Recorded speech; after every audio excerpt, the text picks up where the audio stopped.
namin to para tumulong sa inyo. Ngayon, kami yung kumbaga inudyokan ng Panginoon na para magbalik loob kayo sa Kanya at magtiwala kayo sa Kanya. Kasi ayan ang sabi niya sa amin, kung sino man ang naniniwala sa akin o kung sino man ang nandyan sa akin, maliligtas kayo. Yun yan. Kaya ikaw, kulang ka sa magdasal ka. Yun yun. Magdasal ka sa tatlong ama namin, tatlong luwalhati, tatlong sumasampalataya, tatlong Abaginong Maria.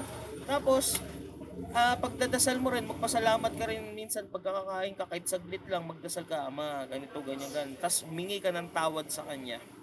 Yun lang yun. Ngayon, mamaya pag nagamot ka namin, sana ayun lang din yung may papamangako mo. Ito kasi yan, hindi naman kami humingi sa bayad.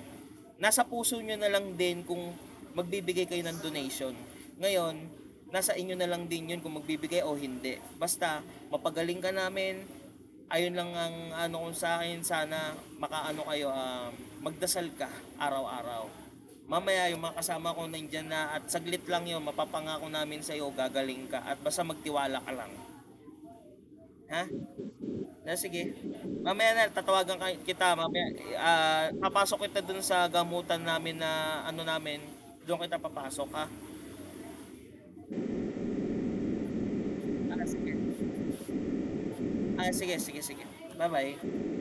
Ah, sige, sige po. Okay, okay, okay.